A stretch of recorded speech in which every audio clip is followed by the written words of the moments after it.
Hi friends, പുതിയൊരു വീഡിയോയിലേക്ക് സ്വാഗതം. അരിപ്പൊടി കൊണ്ട് നമ്മൾ ധാരാളം പലഹാരങ്ങൾ ഉണ്ടാക്കാറുണ്ടല്ലേ. പക്ഷേ ഇതുപോലൊരു ഉരട്ടി നിങ്ങൾ ഉണ്ടാക്കിയിട്ടുണ്ടോ?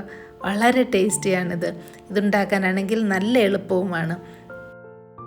ഇതിൻ്റെ കൂടെ നല്ല ടേസ്റ്റി ആയിട്ടുള്ള ഒരു ചട്നിയും കൂടി.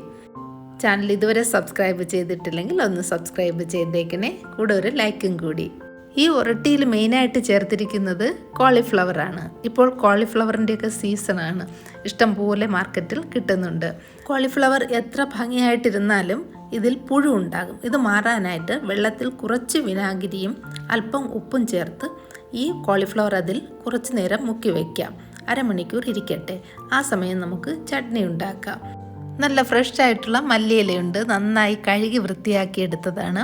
ഇതിൻ്റെ തണ്ട് കൂടി ഞാൻ എടുക്കുന്നുണ്ട്. നിങ്ങൾക്ക് തണ്ട് ഇഷ്ടമില്ലെങ്കിൽ അത് മാറ്റിയിട്ട് ഇല മാത്രം എടുക്കാവുന്നതാണ്. ഇത് തേങ്ങ അരയ്ക്കാത്ത ചട്നിയാണ്. കുറച്ച് സവാളയും 4-5 വെളുത്തുള്ളിയും ഒരു പച്ചമുളകും എടുത്തിട്ടുണ്ട്. സവാളയ്ക്ക് പകരമായിട്ട് ചെറിയ ഉള്ളി യൂസ് ചെയ്യാവുന്നതാണ്. ഇതെല്ലാം കൂടി ഒന്ന് വാട്ടിയെടുക്കണം. അതിനായിട്ട് പാൻ ചൂടാക്കി ഞാനിത് നല്ലെണ്ണയാണ് എടുക്കുന്നത്. 1 ടീസ്പൂൺ എണ്ണയാണ് ഒഴിച്ചത്. അത് ചൂടായി കഴിയുമ്പോൾ ഈ സവാളയും വെളുത്തുള്ളിയും പച്ചമുളകും കൂടി ഒന്ന് വഴറ്റിയെടുക്കാം. 2-3 മിനിറ്റ് വഴറ്റിയാൽ മതി. ഇതിൽ 1 ടേബിൾ സ്പൂൺ ഫ്ലാക്സ് സീഡ് കൂടി ചേർത്തിട്ടുണ്ട്. ഇത് ഉണ്ടെങ്കിൽ ചേർത്താൽ മതി. ഇനി ഇതിൽ മല്ലിയില ചേർക്കാം. ഒന്ന് മിക്സ് ചെയ്തതിന് ശേഷം ഇതിൽ അല്പം പുളി ചേർക്കാം. മല്ലിയിലയോടൊപ്പം തന്നെ പുതിനയില ഉണ്ടെങ്കിൽ അതും കൂടി ചേർത്താലും നല്ല ടേസ്റ്റ് ആയിരിക്കും.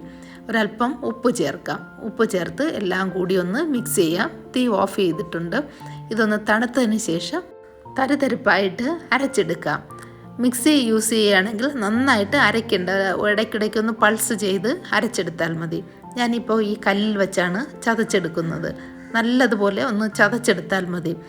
സാധാരണ കപ്പ പുഴുങ്ങിയതിനോടൊപ്പമൊക്കെ കഴിക്കുന്ന മുളക് ചട്നിയില്ലേ, അതുപോലെ നല്ല പുളിയും ഉപ്പും എരിവും ഒക്കെ ഉള്ളൊരു ചട്നിയാണിത്.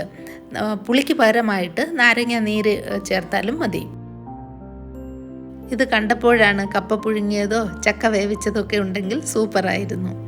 കോളിഫ്ലവർ നന്നായി കഴുകി വൃത്തിയാക്കി എടുത്തു. ഇനി ഇതൊരു ഗ്രേറ്ററിലൂടെ ഗ്രേറ്റ് ചെയ്തെടുക്കണം.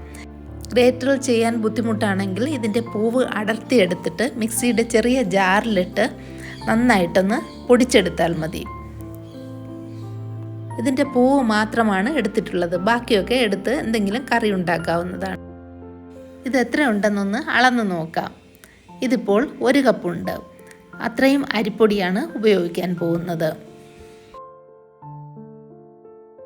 അരിപ്പൊടിക്ക് പകരമായിട്ട് ഗോതമ്പ് പൊടിയിലും ഇതുണ്ടാക്കാവുന്നതാണ്, സെയിം പ്രോസസ്സിൽ.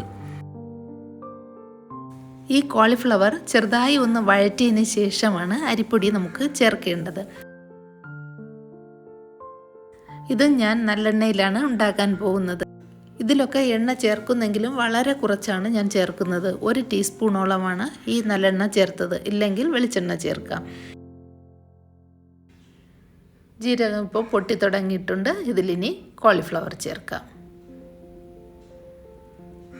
1-2 മിനിറ്റ് ഇതുപോലൊന്ന് ഇളക്കി കൊടുക്കാം. അപ്പോൾ ഇതിൽ കുറച്ച് വെള്ളത്തിൻ്റെ അംശമുണ്ട്, അതൊന്ന് വറ്റിക്കിട്ടും. അല്പം ഉപ്പ് ചേർത്തിട്ടുണ്ട്.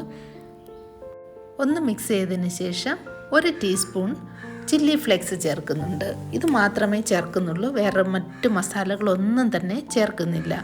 ഇതൊന്ന് മിക്സ് ചെയ്തതിന് ശേഷം ഇതിൽ 1/4 കപ്പ് വെള്ളം ഒഴിക്കാം. 1 കപ്പ് അരിപ്പൊടിയും 1 കപ്പ് കോളിഫ്ലവറുമാണല്ലോ, അപ്പോൾ അതിൽ 1/4 കപ്പ് വെള്ളം മതിയാകും.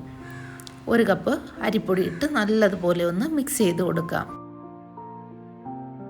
സ്റ്റൗ ഓഫ് ചെയ്യാൻ മറന്നു പോകല്ലേ. 1/2 കപ്പ് തേങ്ങ കൂടി ചേർക്കാം. നമ്മൾ സാധാരണ അരി ഉരട്ടി ഉണ്ടാക്കുന്നതും ഇതുപോലെ തന്നെയാണല്ലോ. അതിൽ നമ്മൾ കോളിഫ്ലവർ ചേർക്കുന്നില്ല. അതുപോലെ തന്നെ മുളക് പൊടിയും തേങ്ങയും ഉപ്പും അരിപ്പൊടിയും മാത്രമാണല്ലോ. ഇതിനി കുറച്ച് നേരം ഒന്ന് തണുക്കട്ടെ. ഒരല്പം തണുത്തതിന് ശേഷം നമുക്ക് നന്നായിട്ട് കൈകൊണ്ട് നല്ലതുപോലെ ഒന്ന് കുഴച്ചെടുക്കാം.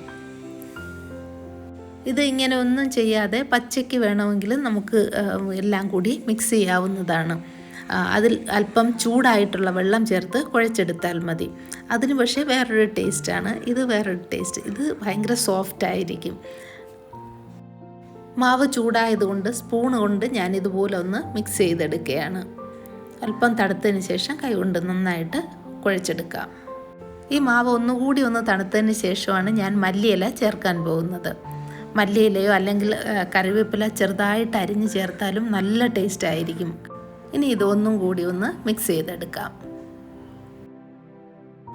ഇനി ഇത് പരത്താനായിട്ട് കല്ലിൽ വെച്ച് പരത്തുകയാണെങ്കിൽ കല്ലിൽ ഒട്ടിപ്പിടിക്കും എങ്ങനെയായാലും.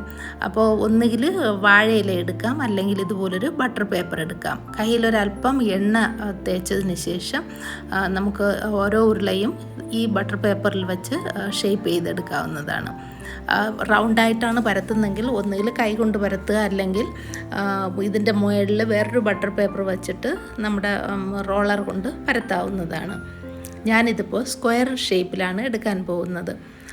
അത് ഈസിയാണ്. ഒന്നുകിൽ ഈ രീതിയിലെടുക്കാം, ഇനി അല്ലെങ്കിൽ നമുക്കിത് കട്ട് ചെയ്ത് വേണമെങ്കിലും എടുക്കാം. അപ്പോൾ എന്നിട്ട് കൈ കൊണ്ട് വെറുതെ ഇങ്ങനെ ഒരു ഇംപ്രഷൻ കൊടുക്കുകയാണ്, കാണാനൊരു ഭംഗിക്ക് വേണ്ടി. ഇനി പാൻ ചൂടാക്കിയിട്ട് നമുക്കിത് വേവിച്ചെടുക്കാം. പെട്ടെന്ന് തന്നെ ഇത് റെഡിയായി കിട്ടും. ഇത് ഓൾറെഡി എല്ലാം വെന്തതാണല്ലോ. അപ്പോൾ 1 മിനിറ്റ് മതി അങ്ങോട്ടും ഇങ്ങോട്ടും തിരിച്ചും മറിച്ചുമിട്ട് ഒന്ന് വേവിച്ചെടുക്കാൻ. ഇനി നിങ്ങൾക്ക് നെയ്യോ അല്ലെങ്കിൽ ഓയിലോ ആവശ്യമാണെങ്കിൽ ചേർക്കാവുന്നതാണ്. ഞാനിപ്പോൾ ഇതിലൊന്നും തന്നെ ചേർക്കുന്നില്ല. ഇതിൽ നമ്മൾ കോളിഫ്ലവർ ചേർത്തത് ആരോടെങ്കിലും പറഞ്ഞാൽ മാത്രമേ അറിയുകയുള്ളൂ. വളരെ ടേസ്റ്റിയും ഹെൽത്തിയുമായിട്ടുള്ള ഒരു റൈസ് ഉരട്ടിയാണിത്. ഇതുണ്ടാക്കാനായിട്ട് എത്ര എളുപ്പമാണെന്ന് കണ്ടല്ലോ. ഇത് ഈ രീതിയിലൊന്ന് കട്ട് ചെയ്താൽ സ്ക്വയർ ഷേപ്പ്, അല്ലെങ്കിൽ നമുക്ക് ഇഷ്ടമുള്ള ഏത് ഷേപ്പ് വേണോ ഇതുപോലെ കട്ട് ചെയ്തെടുക്കാവുന്നതാണ്.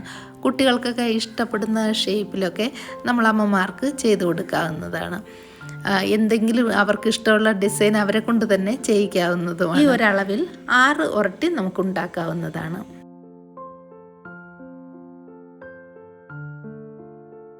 കോളിഫ്ലവറിൻ്റെ സീസൺ ഇപ്പോൾ കഴിയാൻ പോവുകയാണ്.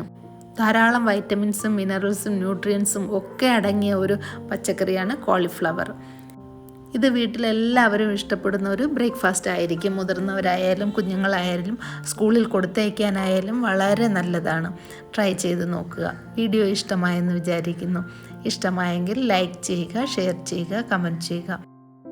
സബ്സ്ക്രൈബ് ചെയ്യാൻ മറക്കരുത്. Thank you for watching mother's cooking lab.